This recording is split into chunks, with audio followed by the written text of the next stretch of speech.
intro, and we will see you guys in just a moment. See you soon.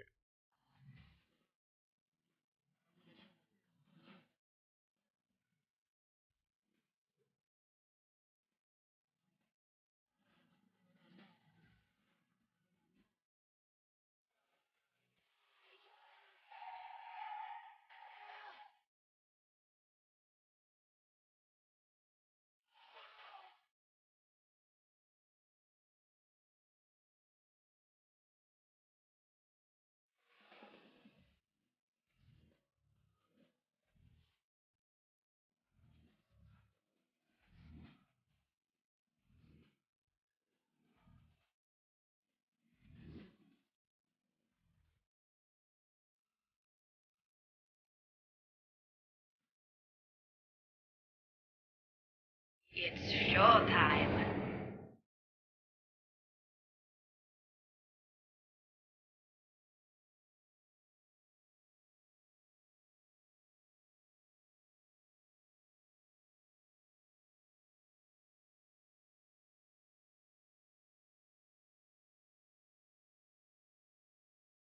Okay guys, welcome back to the STPL. I'm your host, Kix, and joining me today is Rapid, and we are about to move into our second game of today from this series. It's iRk versus ReV, and let's have a look at who our players are going to be.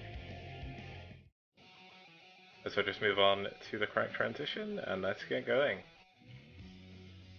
Okay, so as you can see, starting on the left-hand side of your screen is the player that Rapid actually marked out as one of the better players on iRk. It's OyAji.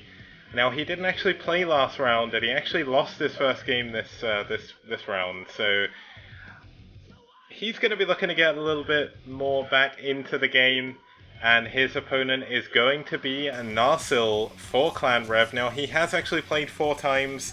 He has lost all... Oh, sorry, that was 4 times last round, and he's not played yet this round, so he did lose his 4 games, but he's certainly another one of those players that's been there for ReV, been there to be on the roster. Even if he knows he may be against strong opponents, he still sends himself out there, puts in a very good effort, and he is going to look to do the same here again as we move on to Flight-Dreamliner.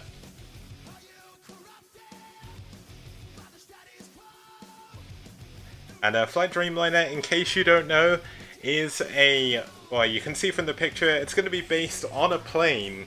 It was used for the 2010 Korean Air OSL Season 2. The mains are very close by air. There is island bases as well, which may see play, but this is of course a PvP, so it may not be that crazy, but then again, I have seen some crazy games over the past 12 weeks or so of the STPL, and I'm expecting to see another one here. Well, yeah, just today is crazy enough, but yesterday, I don't know, I guess you were asleep, but we saw a ZBZ where no player had any drones at the 8-minute mark, and the game went on until 15 minutes, so... Oh my god, get me out of here! Yeah, we have some crazy games in the STPL. Hopefully all you guys watching enjoy them. Let's move on to our second game of the series between iRk's OyAji and ReV's NarSiL.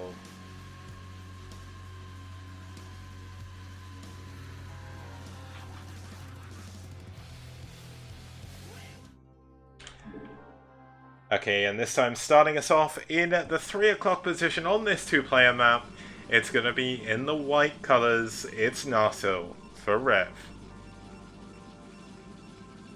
And his opponent in purple playing Protoss, this is iRk's OyAji. So, you know, I don't want to be biased against each other. This is PvP, and I've seen the best Protoss players, there's the worst ones. At least it's not on Gladiator, where PvPs are truly about as coin flippy as it gets. Flight-Dreamliner, just because you do have to kind of move away from your opponent to get to your opponent, unless you're moving by air, of course, kind of makes it a little bit easier. It balances out, you know, the difference that the 3-gate makes. So I would expect it to be more standard, but I don't want to say that today because everything's been so strange. Yeah, there's certainly been some crazy games today. Now, it is possible we could see a little bit of a one-sided game again, perhaps if one player goes for DTs and the other one doesn't get an observer or cannons. That is certainly something that could happen.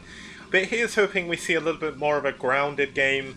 a little bit more of a standard game as well. I imagine we're probably going to see some early shuttles though coming up for both players, just by the architecture of the map. Yeah, I mean, of course, it's the rush distance is so close by air, so as the crow flies, you're just gonna basically spawn in your opponent's base.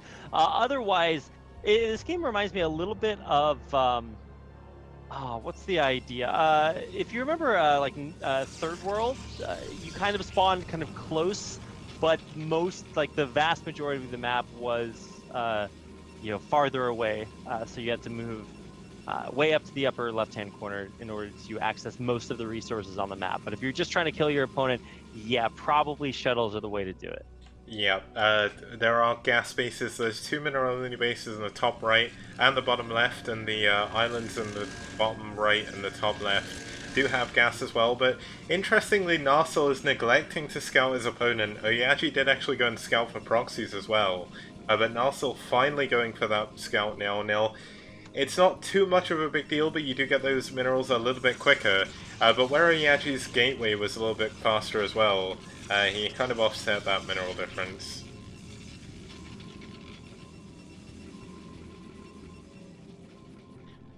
And I mean, Sorry about that, Kix. I was busy donating $1 to the Shinhan Tank Pro League prize pool, which you too can do by clicking on the Match Arena link in chat and putting in the code STPL2. So just a free little plug in there that will get me out of jail for being distracted. It will, and also, you know what, it'll get you in jail, because as everyone knows, I live in a jail cell apparently, so... Nice meme, Kicks. Yeah, nice meme. But here we go, we've got the probe scouting out everything. NarSiL did actually go for a Zealot first, meanwhile his opponent is going for that Dragoon first as well, so... the Dragoon going to be a little bit more useful, going to be a lot better at taking out that probe. I mean, you can see the Zealot running around in NarSil's base, just getting stuck on absolutely everything. Yeah, I mean, that's kind of par for the course, right? It's just very difficult to control Dragoons, even if it's in your own base.